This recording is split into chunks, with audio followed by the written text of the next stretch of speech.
Você está no canal Eu Estudo a Lição com o pastor Samuel Camilo. Hoje é quinta-feira, dia 11 de abril de 2024, e o tema que estudaremos na nossa lição será Um Legado de Amor. O texto base para o nosso estudo de hoje é João 13:35, que diz assim: Nisto conhecerão todos que sois meus discípulos, se tiverdes amor uns para com os outros. Um outro texto ainda que vai aparecer é 1 João 4, verso 21. Ora, temos da parte dele este mandamento, que aquele que ama a Deus, ame também a seu irmão.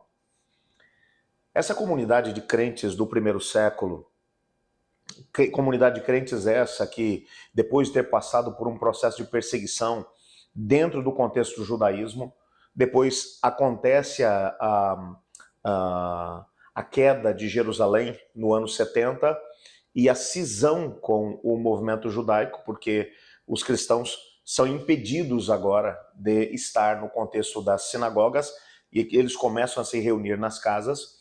Esse mesmo grupo de crentes, eles demonstravam um senso de unidade muito grande, como vimos na lição, exatamente na lição de ontem, que mencionava sobre isso, o cuidado da comunidade, como eles viviam em comunidade, mas ao mesmo tempo eles conseguiam alcançar as pessoas por causa do amor demonstrado na prática que eles experimentavam em todos os momentos da sua vida.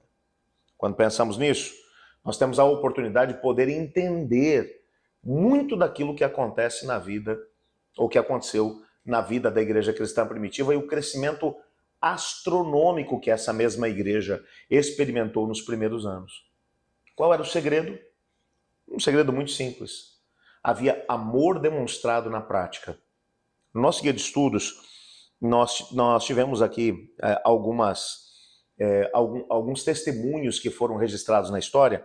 Um deles, por Tertuliano, que foi um dos pais da igreja, ali nos primeiros séculos, e ele escreveu o seguinte: são principalmente os feitos de um amor tão nobre que levam muitos a colocar uma marca sobre nós.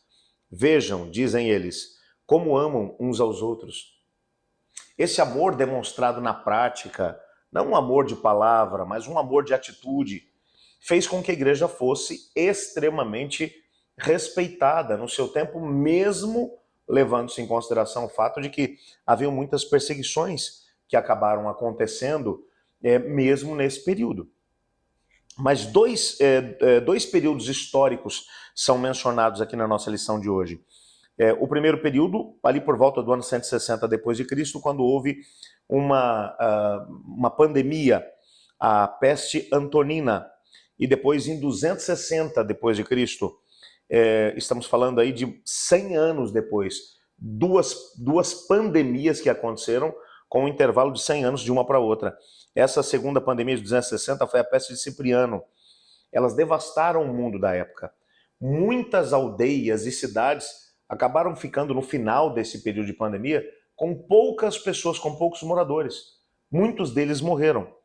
Mas essas pragas, apesar de terem matado dezenas de milhares de pessoas e de deixarem muitas cidades, muitas aldeias quase que vazias, foram uma oportunidade para que os cristãos da época pudessem demonstrar um amor altruísta e que causou um impacto tremendo na comunidade dos seus tempos.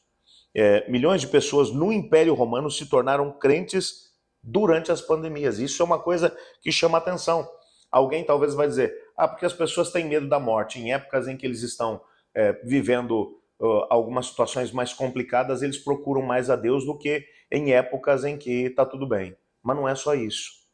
Quando você olha aqui para o texto, você vai descobrir que o cuidado dos doentes e moribundos acabou provocando tanta admiração nos não crentes que eles quiseram viver o mesmo tipo de amor altruísta que esses cristãos acabavam representando. Claro, eles cuidavam dos enfermos, e quando perguntavam por que eles estavam fazendo isso, eles diziam, porque Cristo faria o mesmo. Rodney Stark escreveu um livro chamado Rise the Christianity, onde ele vai dizer o seguinte, ele conta, é uma narrativa histórica, moderna, que retrata esses eventos sob uma luz ainda melhorada. Nela, o autor ele descreve como durante a segunda pandemia, a de 260,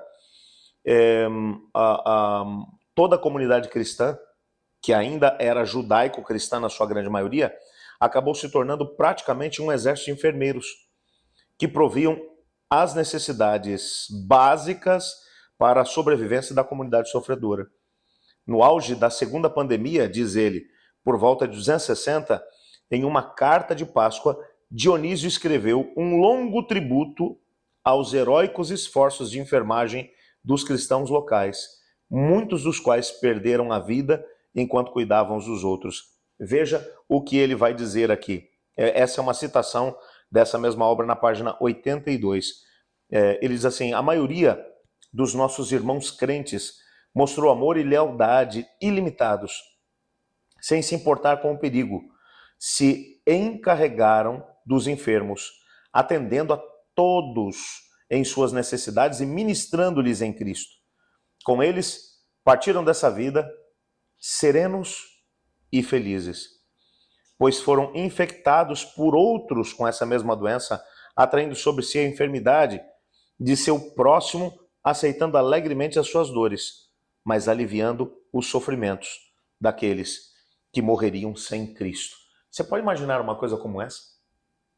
Você olha para esses cristãos que se sentiam felizes, porque mesmo quando eram infectados pelas doenças que eles estavam tentando curar daqueles doentes que tinham sido infectados, quando eles mesmos eram infectados, quando estavam à beira da morte, eles estavam serenos e felizes, porque pelo menos tinham conseguido ajudar aquelas pessoas e, ao mesmo tempo, ajudá-las a compreender quem era Cristo e o que ele pretendia fazer por eles antes que essas pessoas pudessem morrer. Sabe, quando você vê esse tipo de amor, aí você entende por que quando o Constantino chegou em Roma, ali por volta do século III, mais ou menos, da nossa era, ele estava tentando conquistar a cidade de Roma. A cidade, a própria história menciona que Constantino sabia que metade da cidade era composta por cristãos e a outra metade por pagãos. Metade da maior cidade do mundo era composta de cristãos. E esse crescimento estrondoso, mesmo sendo o cristianismo uma religião proscrita no Império, era proibido ser cristão, só pode ser explicado através do amor que era demonstrado pelas pessoas que viviam ali no seu entorno. Esse tipo de amor, ele não deve apenas ser explicado, mas ele deve ser vivido pelas pessoas. Amanhã nós teremos a oportunidade de podermos aprofundar um pouquinho mais nisso, num estudo adicional do tema que estudamos durante essa semana.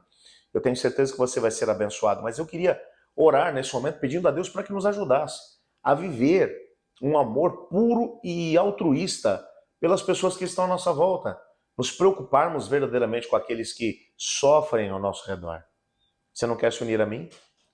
Obrigado, Pai, por Tua palavra e pela certeza que temos de que Tu cuidas de cada um de nós.